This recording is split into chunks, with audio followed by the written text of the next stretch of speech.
that Edie who just walked by? Yes, it was. Joker is going to have a field day with this.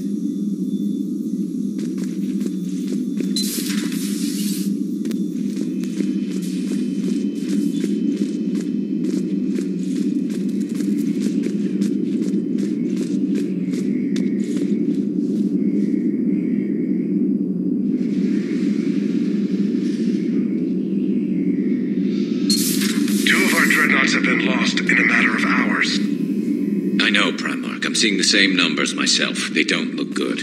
We have to turn this around, and fast. Well, you can trust Shepard, sir. If anybody can get the Krogan to cooperate, it's him. He's an old friend of Urdnot Rex. Let's just hope friendship still counts for something in this war. I'm sure it will, sir. Garrus. Didn't waste any time getting to work, I see. After what I've been through lately, calibrating a giant gun is a vacation. Gives me something to focus on. We're gonna need you for more than your aim. Oh, I'm ready for it. But I'm pretty sure we'll still need giant guns. And lots of them. Sovereign didn't go down without a fight. I doubt 1,000 more of his friends will be any different. Still not convinced I should have left Palaven behind. There was a boy back on Earth. Couldn't have been more than 6 or 7. I watched him die as the Normandy escaped the attack. Somehow I'm still alive. And he's not. Being right about the Reapers has never felt much like a victory, has it? We both knew this fight would be tough. Damned if the Reapers haven't delivered. At least my government listened to me.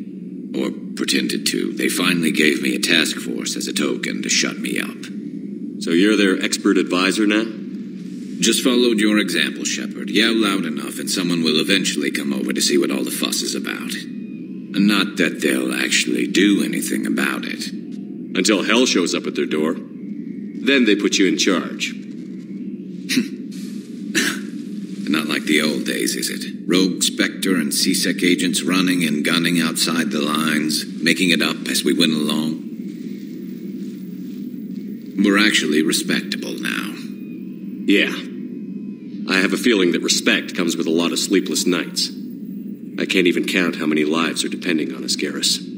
Well, when things are looking grim, and I'm pretty sure they will, just remember, a certain Turian friend of yours isn't sleeping any better, and he'd be more than happy to meet you at the bar and drink you under the table. Something else you want to talk about? So you can vouch for this new Primarch? Well, even if I couldn't, you go to war with the army you have. Will he live up to his word? I've never known Victus to lie. Play fast and loose with strategy, maybe, but betray an ally. Not his style. Then if he did try, well, we'll just find another Primarch. I noticed generals saluting you, Garrus. How far down the line of succession are you these days? Let's not go there. Primarch Vicarian, honored war hero. Somebody's gonna have to rebuild Palaven when this is over. Yeah, somebody who knows how to hold a hammer.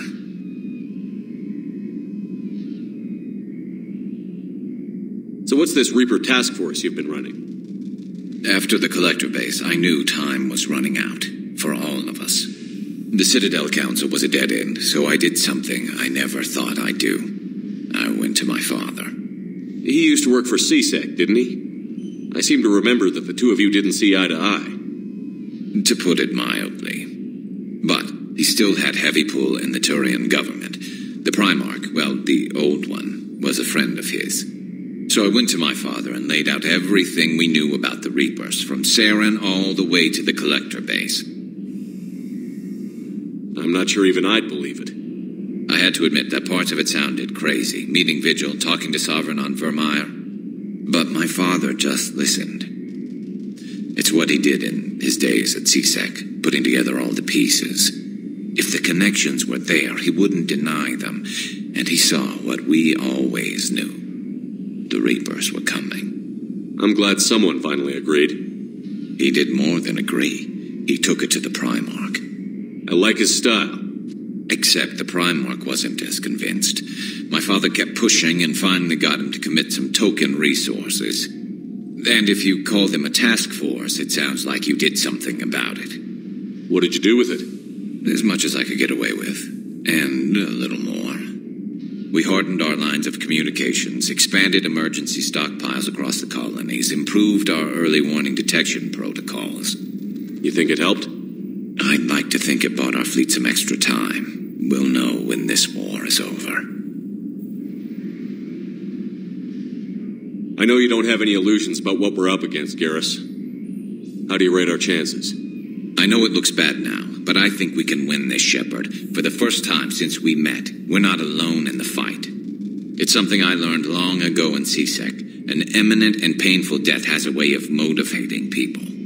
Instead of questioning your every word, whole civilizations are going to be begging you to save them. After what's happened to Palaven, you still believe that? I didn't say there wouldn't be casualties. It's something Turians are taught from birth. If just one survivor is left standing at the end of a war, then the fight was worth it. But humans want to save everyone. In this war, that's not going to happen. You mentioned you still had family on Palaven. My father is there. Sister, too. How long has it been since you heard from them? Long enough to be worried. I'm sure they're okay. That's the thing about getting old, Shepard. The platitudes get just as old. What about you? Any word from your family? My mother's in the Alliance. Haven't heard from her since Earth got hit. I'm sure she's okay. That's all for now, Garrus. It's damn good to have you back. Wouldn't miss this fight for anything. Now, I'm sure somebody screwed up something down here. I want to get the old girl back in fighting shape.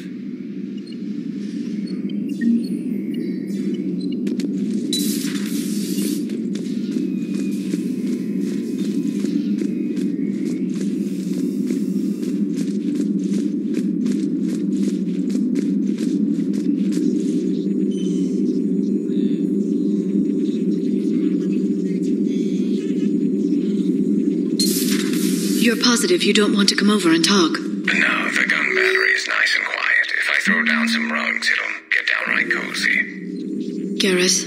I'll be fine, Leo.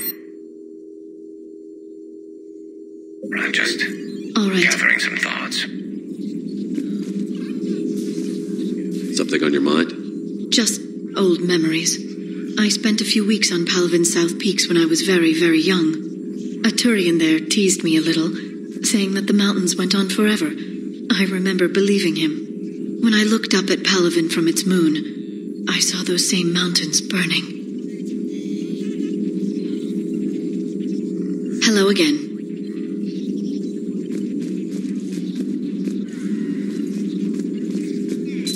Please, enjoy your day.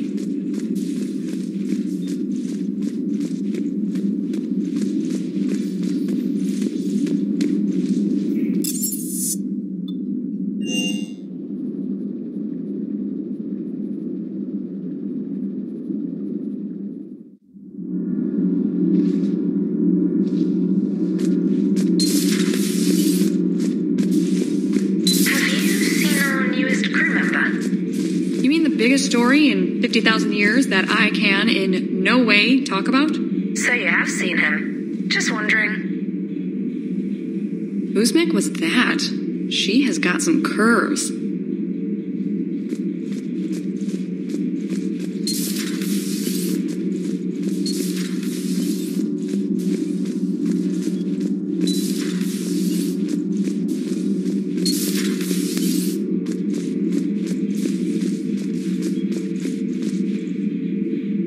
You're saying they survived into this cycle? Yes. We called them Collectors. They fought for the Reapers. For a long time, no one knew they were Prothean. And when did you realize? Shepard had no choice but to kill the ones he encountered. They were all indoctrinated, and had been for a long time. I'm sorry. I am grateful. It was an act of mercy. Yes. I suppose it was. Do not be concerned about me. The years in stasis have only made me hungrier to fight the Reapers.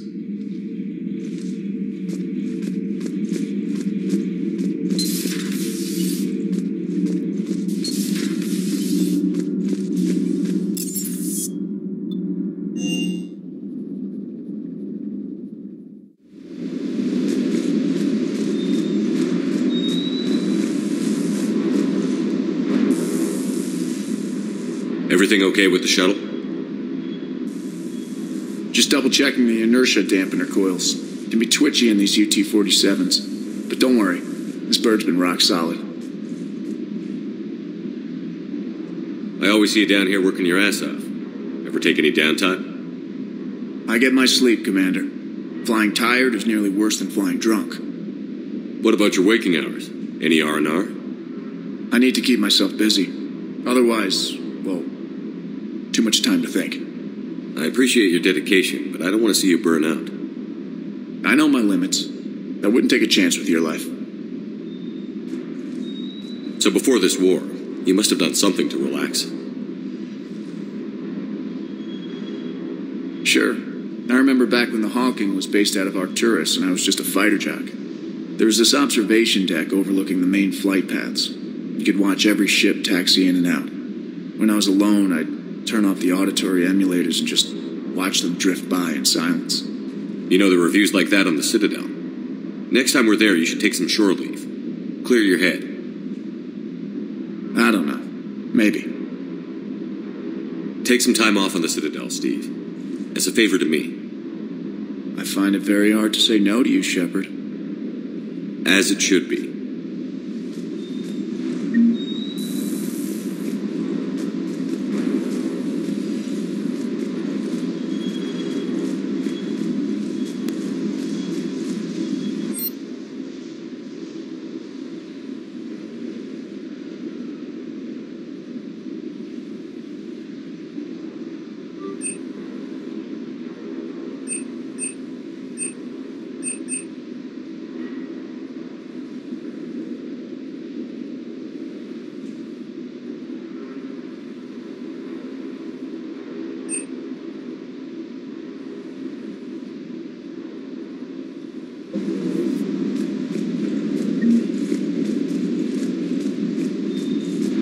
That Primarch's got some real cojones.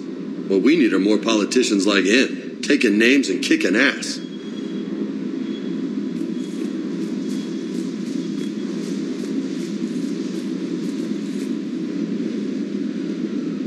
Hey there.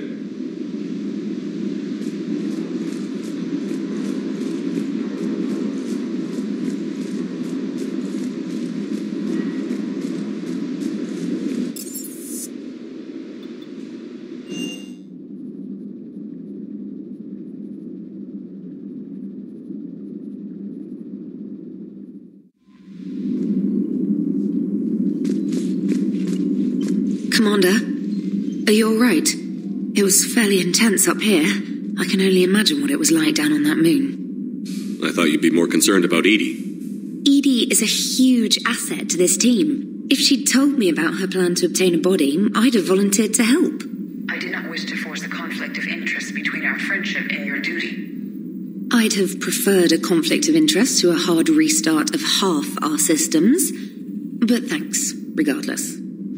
While you're here, though, I found something while scanning Alliance channels. Grissom Academy is requesting help. The Reaper invasion front will hit them soon. I thought the war would close most schools. Grissom Academy is more specialized than a normal school.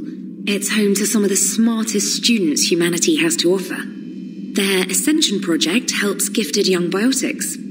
If it had been open 20 years ago, I bet you'd have been there. Yes, I sent a young man named David Archer there. I'm just surprised they're still open. Some of their work has Alliance support. That might be why they stayed. What can we do? A Turian evac transport responded to their distress call, so normally I'd say we don't need to do anything. But something sounded off in the Turian signal. I had Edie perform an analysis. It's fake. Edie thinks it's Cerberus. She said the fake Turian signal was similar to the one that lured you to a collector ship? Long story. In any event, whoever faked the signal wants us to think Grissom Academy's being evacuated. But I believe they're still in danger.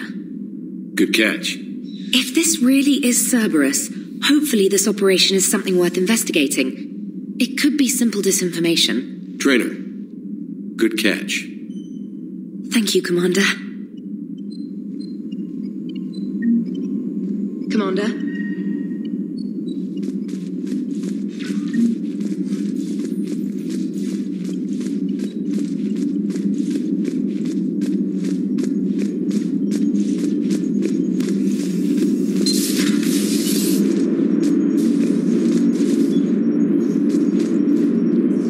Hey, Commander, check out my co-pilot! So she installed herself into the new body without any help from you? Come on, Commander, don't you trust me? Okay, let me put it this way. If I knew that Edie was going to install herself into a sexy robot body, do you honestly think I'd be able to keep quiet about it? Look at that! I would have baked a cake. I am right here, Jeff. Yes, you are, Edie. Yes, you are.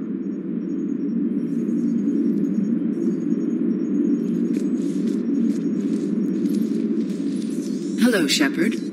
Still getting used to greeting people in person? No. I require only one occurrence to adapt to a new concept. How are you adjusting to the arms and legs? I am interested to see how this body performs under real combat conditions, if I could accompany you sometime. Without stress testing, there is no way of knowing if it has serious design oversights. At the moment, it appears adequate. That's not the word I'd use to describe you. Perhaps we should speak privately.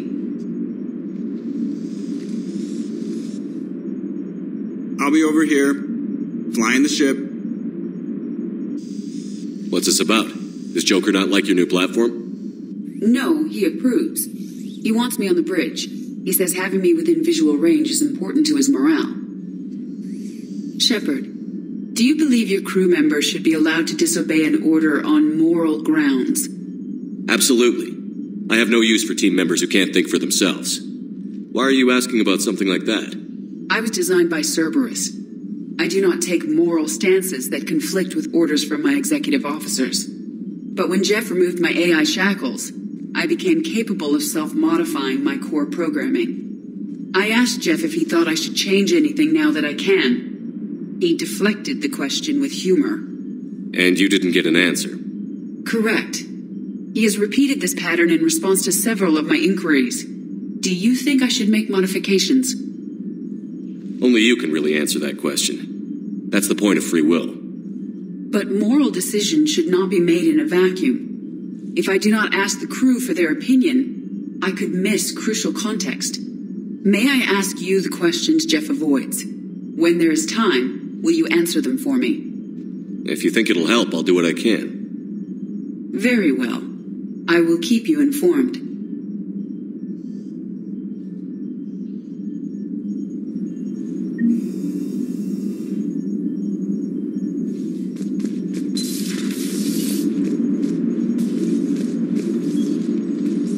Yes, Shepard?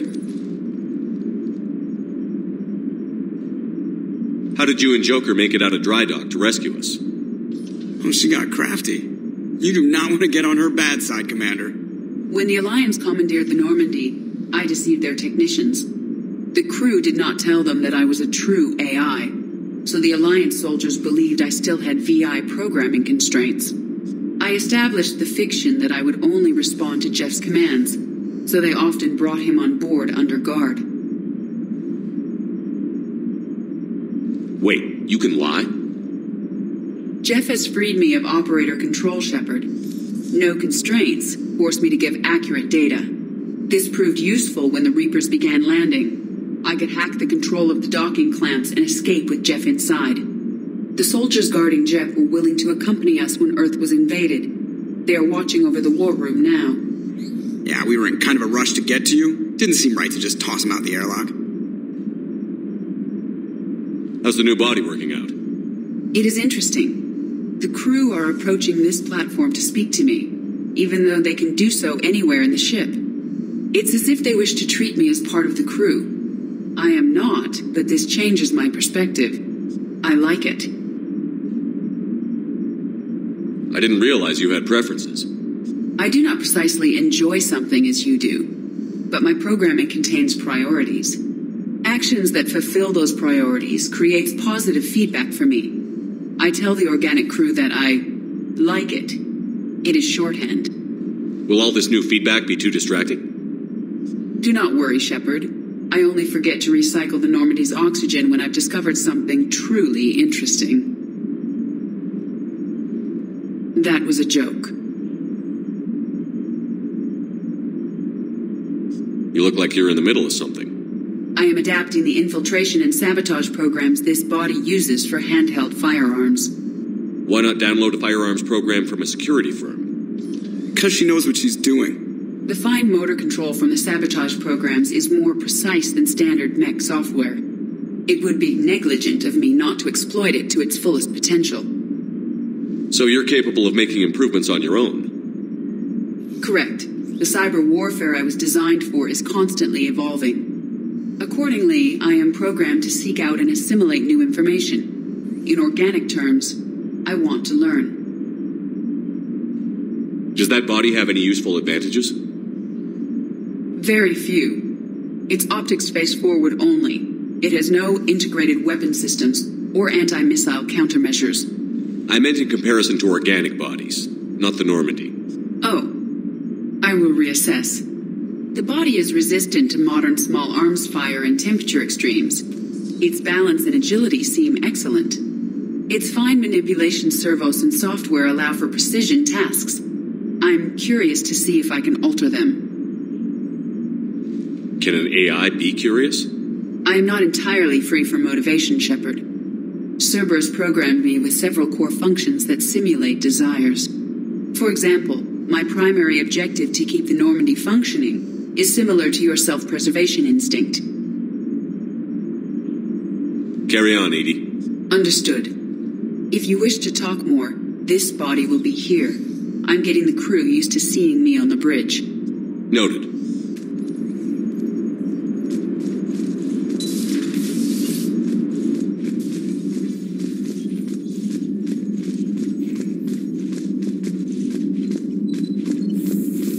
Commander, you have a message from Lieutenant Commander Williams. She must be feeling better.